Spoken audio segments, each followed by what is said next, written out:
Welcome to a short reflection by Sebastian Mahfoud on Canto 4 of Dante's Paradiso. Dante hits the ground running with questions from his conversation with Piccarda, but he finds himself paralyzed, unable to move in one direction or another with them. Beatrice notices his confusion, and, like Daniel, who interprets the dream that Nebuchadnezzar could not remember, Beatrice not only articulates his questions for him, but systematically proceeds to answer them. The first has to do with the relationship between free will and violence, and the second with how the souls seem to disappear back into the Empyrean in the 10th heaven once they have finished their discourse.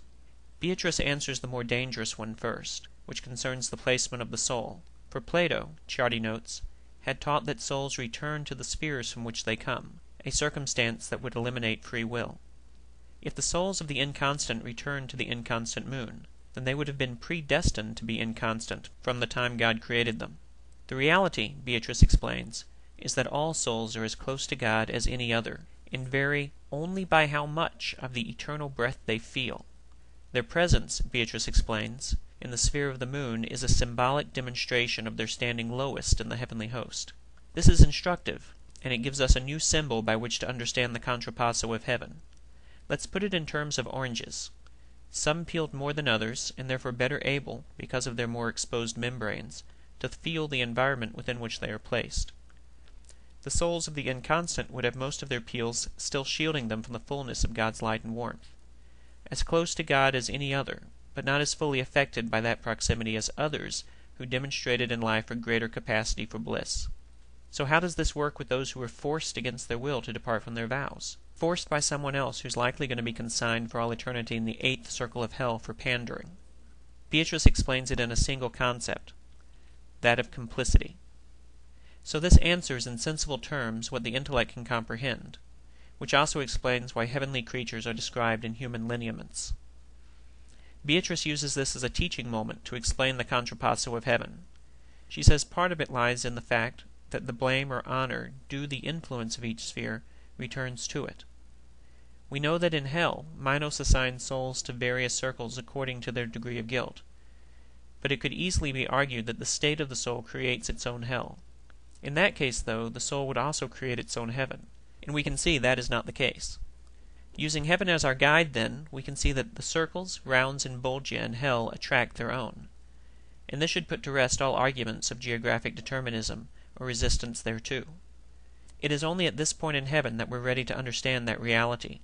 Contrapasso is the attainment of the state to which one has allowed oneself to be attracted. And this explains the next doubt, for Dante is still confused as to how Constance could have retained her love of the veil, but still been held for inconstancy.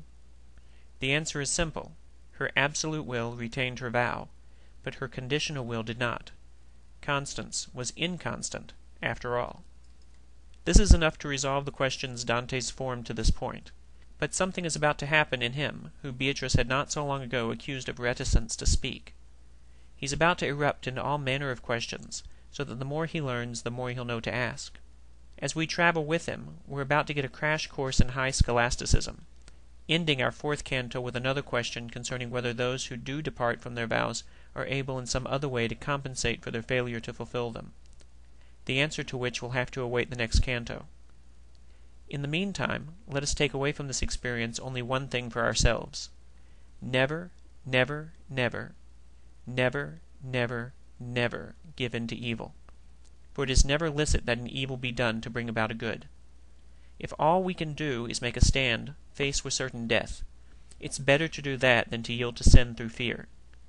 Think of all the martyrs. Think of St. Thomas, pursued first by the harlot and later under house arrest. Think of Giles Corey of Salem, who said when accused of witchcraft, and had stones piled on top of his collapsing body, "More weight." St. Thomas explains that the first order of charity is to the self, for we are called to love our neighbors as we love ourselves, presupposing self-love's priority. But there is no greater love than to give up one's own life for one's neighbor, the soul, which is the body's form, being immortal and therefore remaining unharmed. In this way we systematically work through the contradictions we perceive, and come to understand the importance of being earnest.